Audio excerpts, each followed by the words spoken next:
একুল মালি মালি, মানুষ বলে আমার সম্পদ, মানুষ বলে আমার টাকা, মানুষ বলে আমার সম্পদ, মানুষ বলে আমার টাকা। ফাইনা মালাহু মিন সালাস, নিশ্চয়ই মানুষের টাকা তিন ভাগে বিভক্ত, নিশ্চয়ই মানুষের টাকা তিন ভাগে বিভক্ত।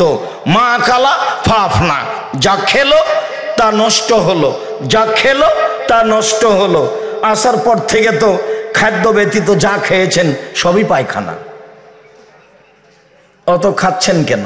আলিয়াদুলিয়া খায়রু মিনাদি সোফলা, দেওয়া হাত ভালো নেওয়া হাতের চেয়ে। যা নিয়ে এসেছেন জান বাঁচার মতো খাবেন, বাকি দান করে দিবেন, বাকি কিছু বই পুস্তক নিয়ে যাবেন। সারাদিন টোটো করে ঘুরছেন আর এদিক ওদিক খেয়ে বেড়াচ্ছেন, এটা কোনো শিষ্টাচার হলো?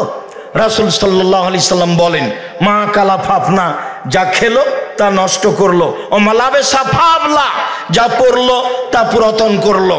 কাপড় চোপড় যা পরবেন তা পুরাতন হয়ে যাবে। ও মা আতা ফাক্তানা, যা দান করলো তা জমা হয়ে গেল, পরে পাওয়া যাবে। যা দান করলো তা জমা হয়ে যাবে, পরে পাওয়া যাবে। এই যে মানুষের সম্পদ তিন ভাগে বিভক্ত। ওমা সেবা দালেকা, এ ব্যতীত যা টাকা পয়সা থাকবে নাস, তা মানুষে ভাগ করে নিবে, তা আপনার নয়। ছেলেরা মামলা করে ভাগ করে নিবে, মারামারি করে ভাগ করে নিবে। আমার দুই চোখের নিজের দেখা, আমাদের গ্রামে বাপ মরার পরে জমি জায়গা ভাগ করলো, ভাগ করতে করতে ঢেঁকিটা কেটে ভাগ করে নিয়েছে। আল্লাহর নবী বলছেন মানুষের সম্পদ তিন ভাগে বিভক্ত। এই ছেলেরা, বারান্দা দাঁড়িয়ে আছো তোমরা না অন্য কেউ? দেখো তো বড় ছেলেরা কোথায়? ঘরের ভিতর কেউ আছে নাকি? তোমরা কি করছো? বারান্দায় কেউ থাকতে পাবে না, ঘরে কেউ থাকতে পাবে না। সম্মানিত দিনী ভাই বোন, রাসূল সাল্লাল্লাহু আলাইহি সাল্লাম বলেন, পৃথিবীর মানুষ শুনে রেখো, মানুষের সম্পদ তিন ভাগে বিভক্ত। এক, যা খেলো তা নষ্ট হলো, তা হলো পায়খানা। দুই, যা পরলো তা পুরাতন হলো, তা ছিঁড়ে শেষ হলো, তা কাপড় চুপড়। তিন, অমাতা ফাক্তানা, যা দিল তা আল্লাহর রাস্তায় জমা হয়ে গেল, পরকালে পাওয়া যাবে, বিনিময় অনেক বড়। রাসূল সাল্লাল্লাহু আলাইহি সাল্লাম শেষে বললেন, অমা সেওয়া দালেকা, এ ব্যতীত যা অর্থ সম্পদ থেকে গেল তা মানুষের কাছে চলে যাবে, মানুষ তা ভাগ করে নিবে। প্রয়োজনে মারামারি করে, প্রয়োজনে মামলা করে। জমি জায়গা নিয়ে মানুষের মামলা হয়েছে, অর্থ সম্পদ নিয়ে মানুষ মামলা করে। দুই ভাই দুই দিকে কাঠগড়ায় দাঁড়িয়ে আছে, পৈতৃক সম্পত্তির ভাগ নিয়ে গন্ডগোল হয়েছে, তাই এক ভাই আর এক ভাইকে মেনে নেয় না। সম্মানিত দিনী ভাই বোন, এটাই হচ্ছে অর্থ সম্পদের ফলাফল। আবু হুরায়রা রাদিয়াল্লাহু তাআলা আনহু বলেন, রাসূল সাল্লাল্লাহু আলাইহি সাল্লাম একদা বললেন, মান মা মিনকুম আই ইহুব্বু ইনদাহু মালা ওয়ারিসিহি মিন মালিহি, তোমাদের মধ্যে কে আছে এমন যে উত্তরাধিকার সূত্রে যে সম্পত্তি আছে, যে সম্পদ আছে, সেইটাকে ভালোবাসে নিজের সম্পদের চেয়ে? বলো তো সঙ্গী সাথী, তোমাদের কে এমন আছে যে উত্তরাধিকার সূত্রে যে সম্পত্তি পাওয়া যাবে, সম্পদ পাওয়া যাবে, সেইটাকে ভালোবাসে নিজের সম্পদের চেয়ে? সাহাবীগণ বললেন, মা মিন্না আহাদুন, আমার মধ্যে কেউ নেই, আমরা কেউ উত্তরাধিকারী সম্পদকে প্রাধান্য দিই না নিজের সম্পদের চেয়ে। আমরা এটাই মনে করি নিজের সম্পদই সবচেয়ে উত্তম, নিজের সম্পদই সবচেয়ে ভালো, আমরা নিজের সম্পদকেই প্রাধান্য দিয়ে থাকি। রাসূল সাল্লাল্লাহু আলাইহি সাল্লাম বললেন, শোনো, নিজের সম্পদ মা কাদ্দামা, যেটা দান করে দিয়েছে সেটাই হলো নিজের সম্পদ। আর উত্তরাধিকারী সম্পদ যেটা ছেড়ে দিয়েছে, যেটা রেখে যাবে, সেইটা উত্তরাধিকারী সূত্রে মানুষে ভাগ করে নেবে, এটা তোমার নয়। মানুষ বুঝতে ভুল করেছে, যেটা ছেলে মেয়ে ভাগ করে নেবে সেটাকেই ভালোবাসলো, যেটা তার নিজস্ব সম্পদ সেটাকে ভালোবাসলো না। সম্মানিত দিনী ভাই বোন, হয়তোবা আপনাকে আমি সঠিকভাবে বিষয়গুলি স্পষ্ট করে বুঝাতে পারছি না। রাসূল সাল্লাল্লাহু আলাইহি সাল্লাম যা বলেছেন আপনার কাছে স্পষ্ট করতে পারলেই তা ভালো ছিল। আবু হুরায়রা রাদিয়াল্লাহু তাআলা আনহু বলেন, একজন লোক আল্লাহর নবীর কাছে এসে বলছেন, আল্লাহর নবী মাতা আবি, আমার পিতা মারা গেছেন, ও তারাকা মালান, অর্থ সম্পদ ছেড়ে গেছেন, ওলাম ইউসিনি, আমাকে কোনো উপদেশ দিয়ে যাননি, ওসিয়ত করেননি। হাল ইউকাফির আনহু সায়াতিহি আন আতাসাদ্দাকা আনহু, আমি যদি আমার পিতার জন্য দান করি তাহলে আমার পিতার পাপ ক্ষমা হবে কি? আমার পিতা টাকা পয়সা ছেড়ে গেছেন, কোনো ওসিয়ত করে যাননি, আমি যদি আমার পিতার জন্য দান করি তাহলে তার পাপ মিটে যাবে কি? আল্লাহর নবী বললেন, নাম, হ্যাঁ, তার পাপ মিটে যাবে। হাদিস বুখারী মুসলিম। তখন আল্লাহর নবী বললেন না যে ছোট পাপ মিটে যাবে, বড় পাপ মিটে যাবে না, এই কথা তিনি বললেন না।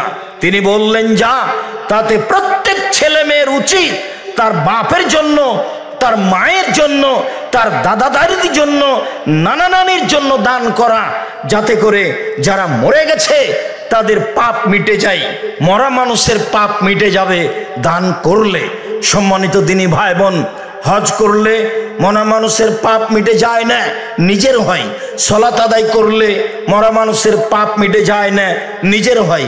তাসবিহ তাহলিল করলে, কোরআন তেলাওয়াত করলে মরা মানুষের পাপ মিটে যায় না, নিজের হয়।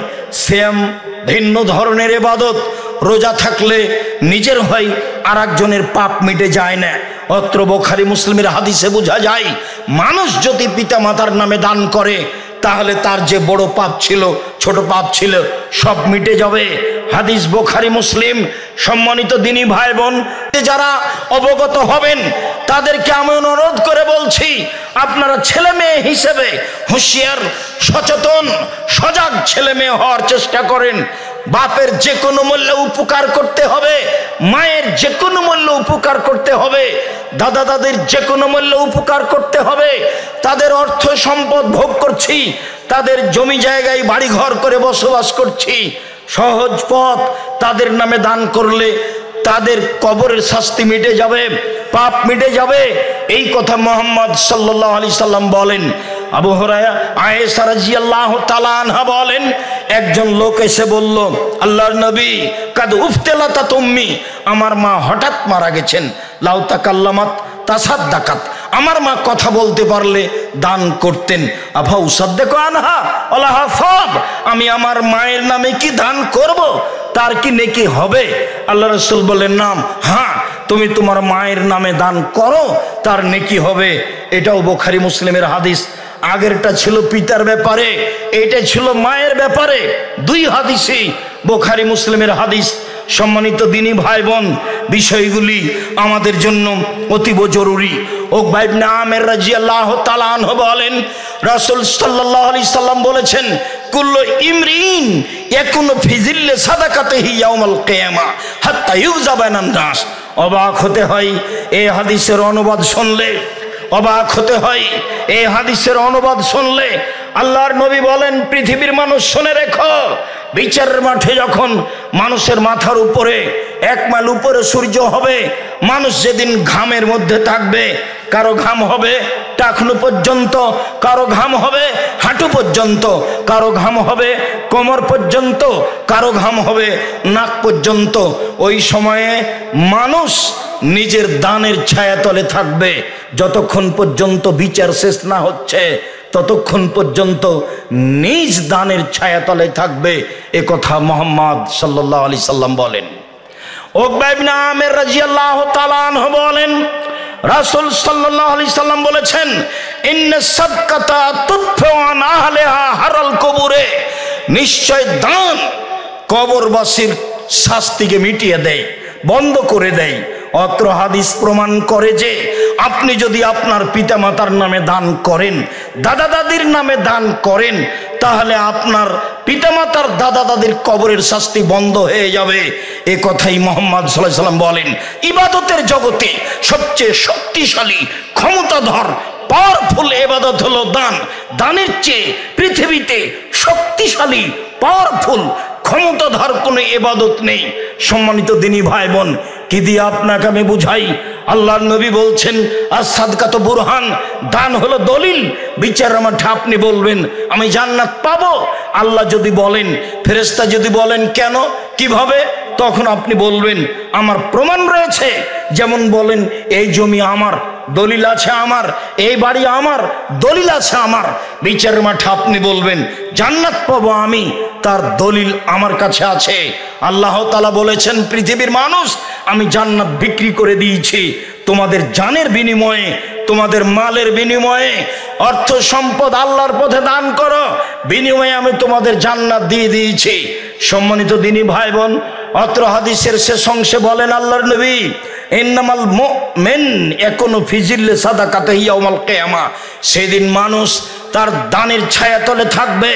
যে হাদিসে 7 শ্রেণীর মানুষ দানের ছায়াতলে, বিশেষ ছায়াতলে থাকবে, সেই হাদিসে শেষে বলা হয়েছে ও রাজুলুন তাসাদ্দাকা বিসাদাকাতিন, একটা লোক দান করলো, গোপনে দান করলো, হাত্তা তাল লা তালামু শিমালুহু মা তুনফিকু ইয়ামিনুহু, বাম হাত জানতে পারলো না ডান হাত কি দান করলো।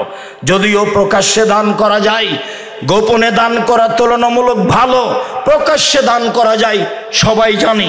আল্লাহ বলেছেন গোপনে দান করে যে, প্রকাশ্যে দান করে যে। যেদিন আল্লাহর নবী তাবুকের যুদ্ধে যাবেন, সেই দিন আমভাবে ঘোষণা দিলেন রাস্তা অনেক লম্বা, দিন খুব কঠিন, মানুষের শস্য খেজুর পেকে এসেছে, মানুষের বাড়িতে টাকা পয়সা নেই, কে কি দান করতে পারো, খোলা মাঠে ঘোষণা। তখন উমর রাদিয়াল্লাহু তাআলা আনহু বললেন আল্লাহর নবী অর্থ সম্পদের অর্ধেক দিলাম। তখন আল্লাহর নবী বললেন আবু বকর সিদ্দিক আপনি কি করবেন? আবু বকর সিদ্দিক বললেন আপনাকে আর আল্লাহকে বাড়িতে রেখে যা আছে সবই দান করে দিলাম।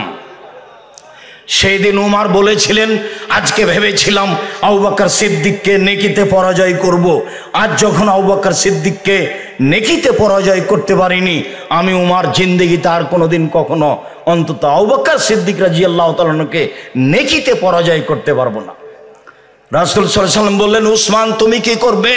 তখন উসমান বললেন আল্লাহর নবী যত মানুষ তাবুকের যুদ্ধে যাবে সমস্ত মানুষের অর্ধেকের যাতায়াত খরচ, খাওয়া খরচ আমি দিলাম।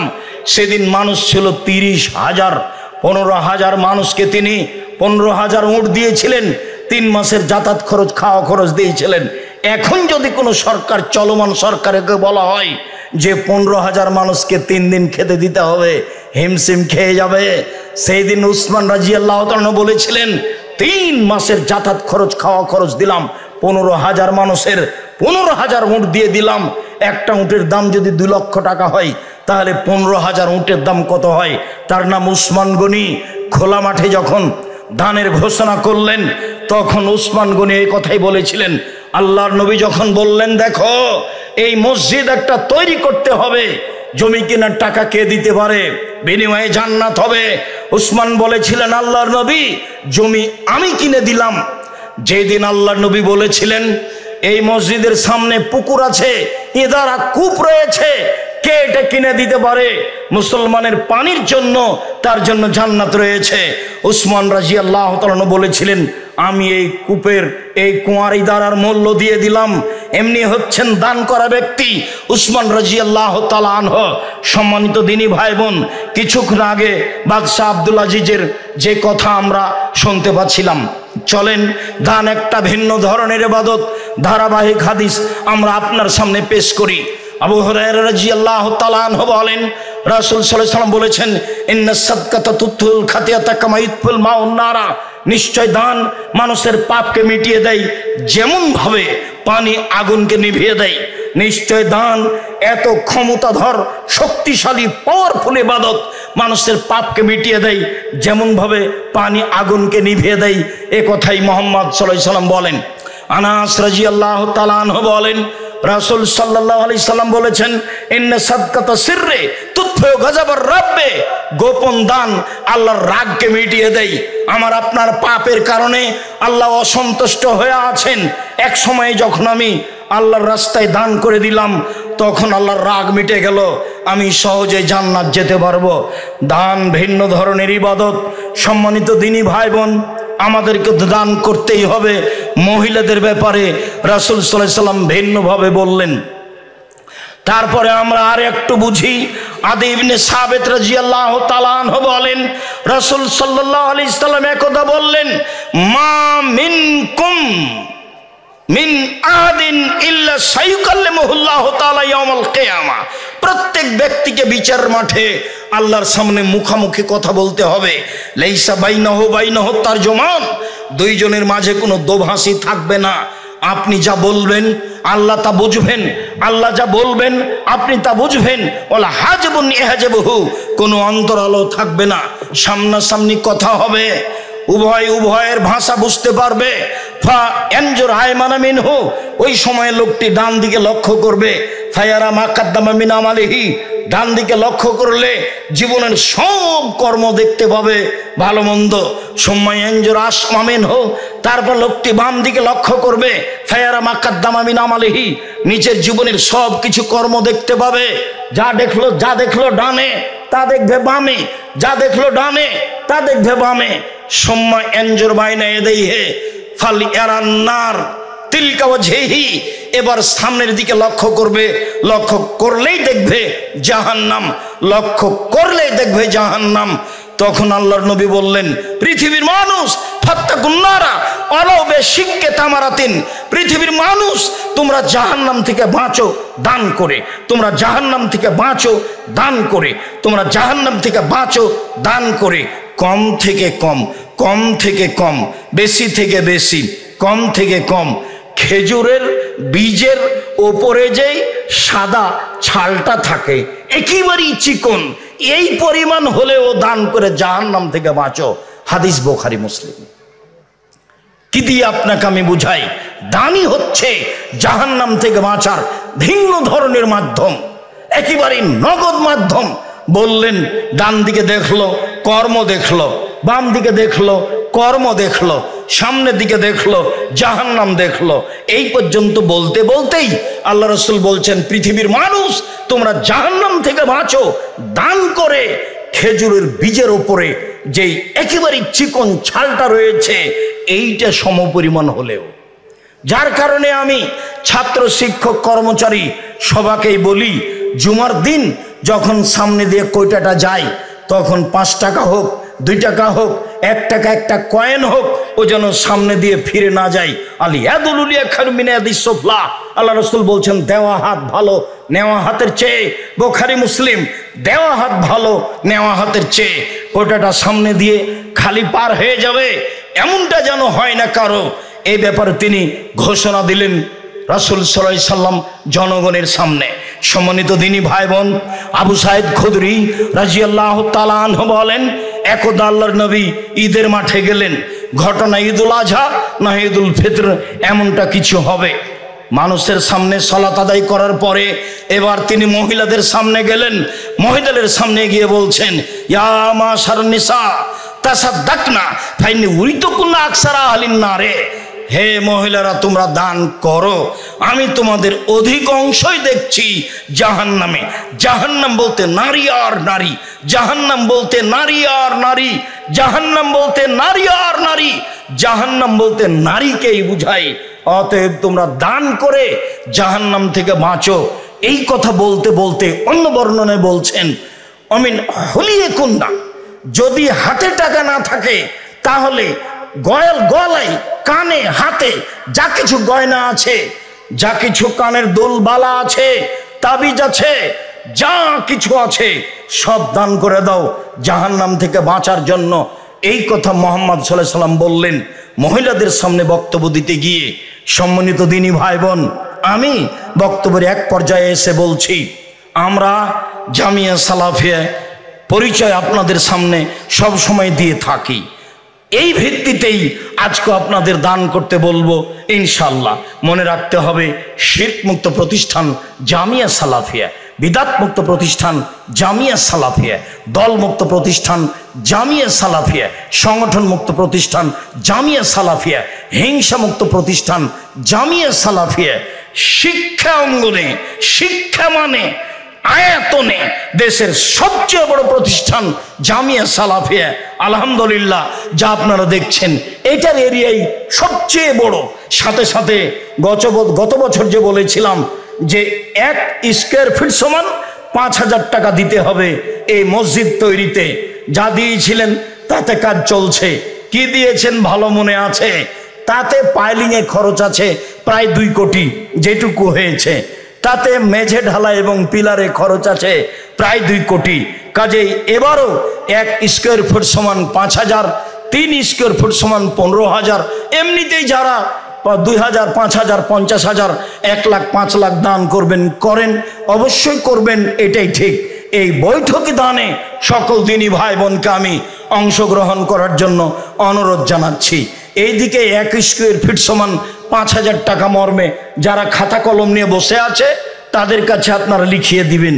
আমি আব্দুর রাজ্জাক বিন ইউসুফ নগদ বৈঠকি দানে সবাইকে অংশগ্রহণ করতে বলি এই মর্মে যে আপনি দিলে ওইটুকু পূর্ণ করে দেবেন আল্লাহ, তার চেয়ে বেশি করে না দিলে ক্ষতি হয়ে যাবে মর্মে আমাদের ছেলেদেরকে আপনাদের সামনে যেতে বলছি, আমাদের মেয়েদেরকে আপনাদের সামনে যেতে বলছি।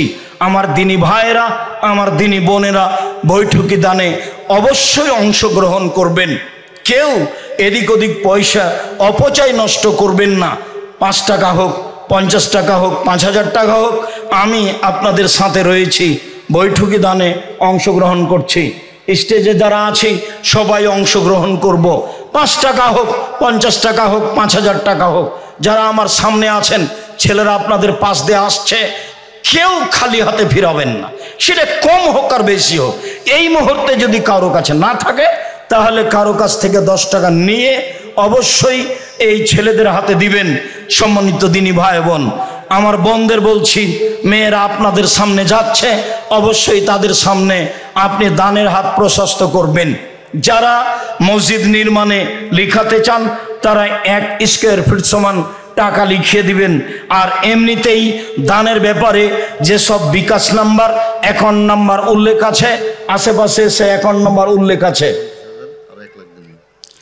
জাযাকুমুল্লাহ খায়ের।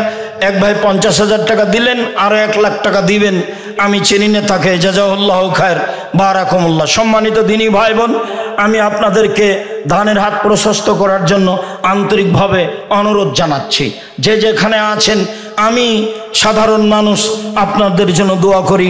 আল্লাহুম্মা সাল্লি আলাইহি, আল্লাহুম্মা বারিক আলাইহি, বারাকাল্লাহু ফি আহলিকা ওয়া মালিকা। আল্লাহ আপনাদের অর্থ সম্পদে বরকত দান করুক। মনটা কোনো সময় খাটো করবেন না, ছোট করবেন না, কিছু না কিছু অংশগ্রহণ করবেন, সবাই অংশগ্রহণ করবেন। প্রয়োজনে 5 টাকা হলেও, প্রয়োজনে 1 টাকা হলে, একটা কয়েন হলেও সংকীর্ণতা ভিতরে নিয়ে আসবেন না। সম্মানিত দিনী ভাই বোন, রাসূলের বলা কথাটি বলি, আল্লাহুম্মা সাল্লি আলাইহি, আল্লাহুম্মা বারিক আলাইহি। আল্লাহ আপনাদের অর্থ সম্পদে বরকত, নিরাপত্তা দান করুক। বারাকাল্লাহু ফি আহলিকা মালিকা। আল্লাহ আপনাদের আহাল পরিবারে, আল্লাহ আপনাদের অর্থ সম্পদে বরকত দান করুক। আল্লাহুম্মা সাল্লি আলাইহি, আল্লাহুম্মা বারিক আলাইহি।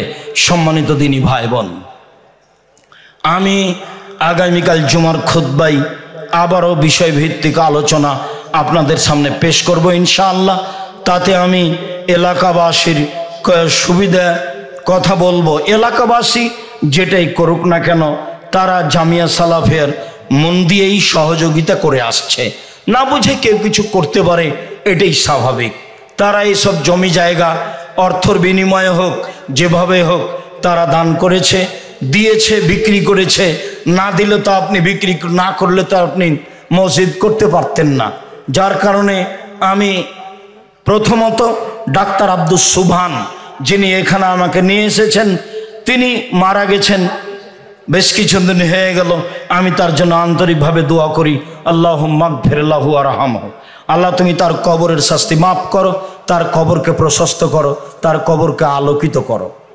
তার ছেলেরা যারা কি করছে সেই বিবেচনা আমি করতে রাজি নই। মানুষ কি বলছে সেটা আমি ভেবে দেখতে রাজি নই। আমি মানুষের কথা পড়ি না, পিছন দিকে লক্ষ্য করি না। সাথে সাথে ডাক্তার আব্দুস সুবহানের ভাই অদু আর মধু, আব্দুল অদুদ, আব্দুল মওদুদ, তো যেটা আব্দুল অদুদ সেটাই আগে জমি বিক্রি করেছিল। তারপরে আব্দুল মওদুদ যেটা মধু, সেটা পরে বিক্রি করে। তাদের জমিতেই মসজিদ তৈরি হচ্ছে। এলাকার লোক যারা আরো অত্র মাদ্রাসার জন্য, জামিয়া সালাফিয়ার জন্য জমি বিক্রি করেছে, তারা যারা আগে দান করেছে চলে গেছেন, আল্লাহ তুমি তাদের কবরের শাস্তি মাফ করো। আল্লাহ এইসব মুরব্বী যারা এইসব প্রতিষ্ঠানের পিছনে সময় দিয়েছে চলে গেছে, তারা তুমি তাদের কবরের শাস্তি মাফ করো, তাদের কবরকে প্রশস্ত করো, তুমি তাদের কবরকে আলোকিত করো। এলাকাবাসী, হাটাববির হাটাবোবাসী যাদের অন্তরে সংকীর্ণতা আছে তাদের অন্তরকে তুমি প্রশস্ত করো, তারা সবাই যেন এই জামিয়া সালাফিয়াকে অন্তর থেকে ভালোবাসতে পারে, তারা মেহমানকে যেন মূল্যায়ন করতে পারে। দেশ বিদেশ থেকে এখানে আলেম ওলামা আসছেন, সৌদি আরব থেকে, পাকিস্তান থেকে, নেপাল থেকে, ভারত থেকে, এটা বিশাল ব্যাপার। সারা পৃথিবীর মানুষজন জানে হাটাবো বীর হাটাবো জামিয়া সালাফিয়া রূপগঞ্জ নারায়ণগঞ্জ ঢাকা, এইটা হাটাবো বীর হাটাবোর লোকের এলাকাবাসীর একটা বড় সৌভাগ্য মনে করা উচিত। সাথে সাথে যারা এলাকায় বসবাস করে তারা জমি বিক্রি করে হোক, জমি ভাড়া দিয়ে হোক, বাড়ি ভাড়া দিয়ে হোক, যেভাবে হোক না কেন তারা প্রতিষ্ঠানের একটা না একটা সুবিধা ভোগ করেই থাকে। কাজে আমি তাদের ব্যাপারে বলবো, আপনাদের ভিতরে সংকীর্ণতা না রেখে ভালোবাসা প্রকাশ করে জামিয়া সালাফিয়াকে ভালোবাসুন, ইহকালে কল্যাণ হবে, পরকালে কল্যাণ হবে। যাদের ভিতরে সংকীর্ণতা আছে, মর্মে কিছু করে থাকে বলে থাকে, আমি তাদেরকেও হেদায়েতের জন্য বলছি, আল্লাহকে আল্লাহ তুমি তাদের হেদায়েত করো। দেশবাসী, এলাকাবাসী, সারা পৃথিবীতে যারা যেখানে আছে, যারা আমার সামনে আছেন, অনলাইনে যারা আছেন, যারা সময়ের গতিতে অবগত হবেন, আমি তাদের বলে রাখছি, আমি আব্দুর রাজ্জাক বিন ইউসুফ মানুষের জমি জোর করে দখল করিনি, মানুষের জমি জোর করে দখল করে সেই জমিতে মসজিদ তৈরি করিনি। মানুষ যেটাই বলুক না কেন, মানুষ বলতেই পারে, স্বাভাবিক। যার জমি আছে পড়েই আছে, জমি কিনিনি সেখানে কিছু করেছি, এমনটা কাজ আমি আব্দুর রাজ্জাক বিন ইউসুফ করি না, করবও না। এলাকাবাসীর সুবিধা ভোগ করবে, না বুঝে যারা কিছু করেছে বলছে, আল্লাহ তুমি তাদের হেদায়েত দান করো, তারা যেন সেটাকে ভুল বুঝে সঠিক পথে ফিরে আসে। আমি তাদের জন্য কল্যাণের ব্যাপারে দোয়া করি। এই বিশাল জামিয়া সালাফিয়া সারা পৃথিবী জুড়ে এই প্রতিষ্ঠান, তাকে মূল্যায়ন করবে সবাই, দেশবাসী, এলাকাবাসী, এটা আমি অন্তর থেকে কামনা করি।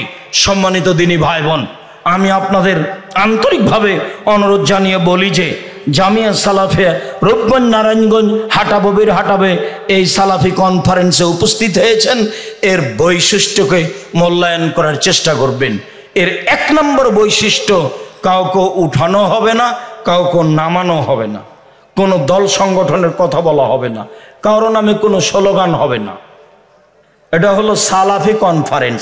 সাহাবী তাবিদের নীতিতে গড়ে ওঠা একটা দিন প্রচার করার বড় মাধ্যম। সাহাবী তাবিদের নীতিতে গড়ে ওঠা দিন প্রচারের একটা বড় মাধ্যম। এক নম্বরে মনে রাখবেন, এখানে কাউকে উঠানো হয় না, এখানে কাউকে নামানো হয় না, এখানে কারো নামে স্লোগান হয় না। একমাত্র আল্লাহকে সন্তুষ্ট করার জন্য এসেছি, একমাত্র আল্লাহকে সন্তুষ্ট করার জন্য বিষয়ভিত্তিক আমরা আলোচনা করি মর্মে এদিক দিয়ে সালাফি কনফারেন্সকে মূল্যায়ন করো। তো এদিক ওদিকে না ঘুরে সম্ভবপর বসে থেকে আলোচনা শোনার চেষ্টা করবেন। সম্ভবপর যা টাকা পয়সা নিয়ে এসেছেন তা দান করার চেষ্টা করবেন, সাথে সাথে কিছু বই পুস্তক নিয়ে যাওয়ার চেষ্টা করবেন। সবাই অবগত আছেন, আব্দুর রহমান বলেছে, উত্তরবঙ্গের সেই মহিলা বেগম রোকিয়া বই লিখেছে, অবরোধবাসিনী, মানে মহিলাদেরকে অবরোধ করা হয়েছে, তারা বাড়িঘর থেকে বের হতে পারবে না। অবাক কথা, বের হতে পারবো না মানে? আমরা তো যেতে পারি শ্বশুর বাড়ি, যেতে পারি বাপের বাড়ি, যেতে পারি ডাক্তারের কাছে, যেতে পারি প্রয়োজনে হাটে বাজারে, জরুরি প্রয়োজন হলে আমরা তো বাড়ি থেকে বের হতে পারি, আল্লাহ অনুমতি দিয়েছেন। তো আমরা অবরোধবাসিনী হলাম কিভাবে? তাই বই লেখা হয়েছে, কেন হব অবরোধবাসিনী। আমি আপনাদের একটা দৃশ্য নকল করি বেগম রোকিয়ার, কথার কথা। আপনাদের এলাকায় ময়মনসিংহের বড় স্টেশন, ট্রেন স্টেশন মাস্টার একদিন প্ল্যাটফর্ম দেখতে যাচ্ছেন, দেখি তো কোথায় কি আছে। দেখছেন এক জায়গায় বেশ কিছু বস্তার মতো মনে হচ্ছে, উপরে কাপড় চাপানো আছে, কাপড় দিয়ে ঢাকা আছে। ঘটনা কি? ময়মনসিংহের পরহেজগার মহিলারা হজ করতে যাবে, তারা ময়মনসিংহ থেকে ঢাকা আসবে, ঢাকায় বিমানে জিদ্দে যাবে, হজ করতে যাবে। তারা দেবর ভাসুরকে বলেছে, শোনো আমাদের পর্দার ব্যাঘাত ঘটে, এ করো, আমরা 5-6 জন মহিলা আছি, উপরে আমাদের চাদর বিছিয়ে দাও, যাতে করে পর্দা ভালো হবে। এইবার স্টেশন মাস্টার এসে মনে করছে কিসের বস্তা এগুলি, তখন লাথি মেরে দেখছে কি বস্তা এগুলো, কি বস্তা। বেগম রোকেয়া পর্দাকে লাথি মেরে দেখাচ্ছে। আপনাকে ভালো লাগে, আমাকে ভালো লাগে না। আপনার কাছে শিক্ষিত মানুষ, আমার কাছে কোনোদিনও শিক্ষিত মানুষ নয়। রবীন্দ্র ঠাকুর জাতির শত্রু, বাঙালিদের শত্রু, মুসলমানের শত্রু।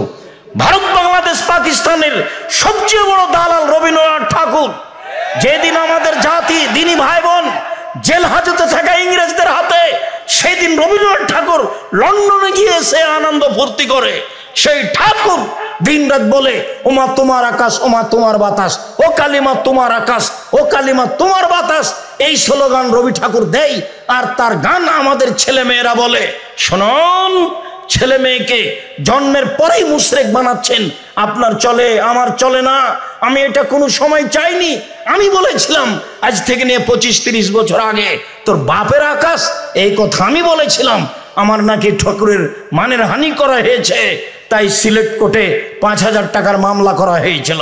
আমি যখন কাঠগড়ায় উঠলাম, তখন আমাকে জজ বলল, আপনি কি পিস টিভির আলোচক? আমি বললাম জি হ্যাঁ। তখন জজ বলল, আপনার মামলাটা খারিজ করে দিলাম। তখনই মামলাটা বাতিল করে দিলেন। এই ঠাকুর আপনার কাছে প্রিয় হতে পারে, আমার কাছে কখনো হয়নি। ও বাঙালিদের শত্রু, ও মুসলমানের শত্রু, ও ঢাকা বিশ্ববিদ্যালয়ের শত্রু, ও সারা দেশের মানুষকে দিন রাত মুশরিক বানাচ্ছে। ও বলছে, ও কালিমা তোমার আকাশ, ও কালিমা তোমার বাতাস। আমি এটা বলতে পারি না। আপনার ছেলে মেয়ে কিভাবে বলছে? আমি বলেছি 1971 সাল থেকে নিয়ে এখন পর্যন্ত এই দেশে কোনো শিক্ষিত মানুষ শিক্ষামন্ত্রী হয়েছে এটা আমার জানা নাই। আমার মনে বড় সাধ, এই দেশের মাটিতে আমি উন্নত মানের প্রতিষ্ঠান গড়বই গড়ব ইনশাআল্লাহ, যেখানে ছেলে মেয়ে বাংলা, ইংরেজি, আরবি উন্নত মানের শিক্ষা অর্জন করে জাতির অন্যায়ের বিরুদ্ধে লড়বে, মুখে কলমে মিডিয়ায় লড়বে ইনশাআল্লাহ। সেই নীতিতে জীবন বাজি রেখে চেষ্টা চালিয়ে যাচ্ছি ইনশাআল্লাহ। এই চেষ্টাই সফল হবই ইনশাআল্লাহ। 2013 সালের 24 আগস্ট রোজ মঙ্গলবার সকাল 11টার সময় বলেছিলাম, এই কাঁঠাল গাছের নিচে আমার হাতে টাকা নেই, এ কথা সত্য। এখানে প্রতিষ্ঠান গড়বে, এ কথা সত্য। ইনশাল্লাহ গড়বে, নিশ্চিত গড়বে, অবধারিত গড়বে ইনশাল্লাহ। সেই প্রতিষ্ঠান আজকে প্রায় 100 বিঘা জমির উপরে অবস্থান করে। বলুন আলহামদুলিল্লাহ। যেটা আমি সূচনায় বলছিলাম, আমার মনে বড় সাধ, এই দেশের মাটিতে আমি উন্নত মানের প্রতিষ্ঠান গড়বই ইনশাআল্লাহ। তাই বাংলা, ইংরেজি, আরবি ভালো মানের ব্যবস্থা করা হয়। তাই সৌদি আরব থেকে শিক্ষক নিয়ে আসা হয়, তাই ইন্ডিয়া থেকে শিক্ষক নিয়ে আসা হয়। এখন আনুমানিক বেতন লাগে প্রায় 40 লক্ষ। 5000-এর বেশি ছেলে মেয়ে আছে, 300-র বেশি শিক্ষক শিক্ষিকা আছে। জামিয়া সালাফের আর একটা বড় শাখা আছে, সেটা হলো আদ-দাওয়া ইলাল্লাহ। তারা মসজিদ ভিত্তিক শিক্ষা কার্যক্রম, দাওয়াতি কার্যক্রম পরিচালনা করতে চায়। একবার টেকনাফ থেকে তেঁতুলিয়া পর্যন্ত তাদের লক্ষ্য উদ্দেশ্য। আপাতত 550 মক্তব চালু রয়েছে জামিয়া সালাফের অধীনে। যেমনি ভাবে সারা দেশ জুড়ে জামিয়া সালাফে গড়তে চাই। জামিয়া সালাফে চলমান রূপগঞ্জ, নারায়ণগঞ্জ, ঢাকা। জামিয়া সালাফে চলমান রাজশাহী। জামিয়া সালাফে চলমান দিনাজপুর। জামিয়া সালাফে চলমান বরিশাল। জামিয়া সালাফের জন্য জমি রয়েছে চট্টগ্রামে। জামিয়া সালাফের জন্য জমি রয়েছে কুষ্টিয়ায়। জামিয়া সালাফের জন্য জমি রয়েছে ফেনীতে। জামিয়া সালাফের জন্য জমি রয়েছে যশোরে। জামিয়া সালাফের জন্য জমি রয়েছে ময়মনসিংহে। জামিয়া সালাফের জন্য জমি রয়েছে বগুড়াতে। জামিয়া সালাফের জন্য আরো বাংলাদেশের বিভিন্ন জেলাতে জমি রেজিস্ট্রি নিয়মিত হচ্ছে ইনশাআল্লাহ। দেশ জুড়ে জামিয়া সালাফে গড়বই ইনশাআল্লাহ। সাথে সাথে একবার টেকনাফ থেকে তেঁতুলিয়া সারা দেশ জুড়ে মক্তব পরিচালনা করবো ইনশাআল্লাহ। আমি আপনাদের কাছে 1 নম্বরে যেটা দাবি রেখেছি, একটু খালে সন্তরা আল্লাহকে বলবেন, আল্লাহ তুমি জামিয়া সালাফে কবুল করো। ওপরে যদি কবুল হয় কাজ সহজ, ওপরে যদি কবুল না হয় তাহলে কাজ কঠিন। মর্মে বলি, আল্লাহ আমরা মানুষ, আমাদের কোনো ভুল ত্রুটি থাকলে সেটা তুমি মাফ করো। আমাদের ভুল ত্রুটি দিয়ে জামিয়া সালাফের সহযোগিতা করতে চায় না। তুমি সঠিক পথে পরিচালনা করো, তোমার সন্তুষ্টিতেই বাকি জীবন থেকে জামিয়া সালাফে গড়তে চাই। তোমার কাছে দাবি জানাই, যারা সঠিক আকীদার মানুষ হবে, নিঃস্বার্থপরভাবে তোমাকে সন্তুষ্ট করার জন্য কাজ করবে, পরবর্তীতে তুমি জামিয়া সালাফে তাদেরকে নিয়ে এসে কাজ করতে দিবা, যাতে করে জামিয়া সালাফিয়া আল্লাহ তাআলা কিয়ামত পর্যন্ত বহাল রাখে। তুমি যেন কিয়ামত পর্যন্ত বহাল রাখো, এটাই তোমার কাছে জোরালো দাবি রাখছে। যদি কোনো ক্ষতি আমাদের মধ্যে দিয়ে হয়, বুঝতে না পারি, আমরা তোমার দরবারে ফ্রি খিদমত করার চেষ্টা করি। কোনো জায়গাতে ত্রুটি থাকলে আমাদের শ্রম দিয়ে পার করে দিও, আমাদের বিপদগামী করো না। এই জামিয়া সালাফিয়া দিয়ে তোমাকে মানুষ চিনবে, তোমাকে মানুষ জানবে, তোমাকে মানুষ মানবে, তোমাকে চিনে জেনে মানুষ শিরক মুক্ত হবে। একমাত্র এ আশাই জামিয়া সালাফে গড়ছি। তুমি জামিয়া সালাফে কবুল করো। তুমি সর্বশক্তিমান, তুমি দয়াবান, তুমি ক্ষমাবান।